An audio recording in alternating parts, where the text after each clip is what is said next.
नमस्कार मंडळी, स्वागत आहे तुमचं अपूर्वाज लाईफस्टाईलमध्ये. तर आजचा विषय आहे बायकांचं मल्टीटास्किंग. एकाच वेळी स्वयंपाक, मुलांची काळजी, घराची व्यवस्था, ऑफिसचं काम आणि सगळ्यांच्या आवडीनिवडी जपणं हे जर कोणी करू शकत असेल तर ती म्हणजे बाई, म्हणजेच आई. लोक म्हणतात तुम्ही तर मल्टीटास्किंग एक्सपर्ट आहात, पण कधी विचार केला आहे का ही तिची आवड आहे की परिस्थिती? सकाळी सर्वात आधी उठणारी ती आणि रात्री सर्वांच्या झोपल्यानंतर स्वतःसाठी 2 मिनटं मिळवणारी ही तीच.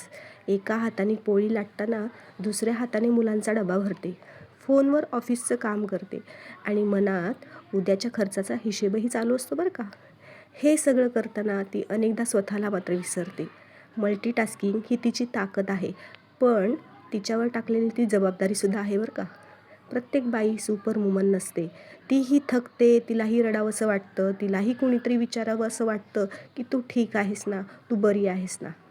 म्हणून प्रत्येक स्त्रीचा आदर करा, तिला मदत करा. घर हे फक्त तिचीच जबाबदारी आहे असं नाही, तर संपूर्ण कुटुंबाचीही जबाबदारी आहे. कारण जेव्हा तिच्या चेहऱ्यावर हास्य असतं तेव्हा संपूर्ण घर आनंदी असतं. जर तुम्हालाही वाटत असेल की प्रत्येक स्त्रीच्या मेहनतीला मान मिळायला हवा, तर हा व्हिडिओ शेअर करा आणि तुमच्या मत कमेंटमध्ये नक्की सांगा.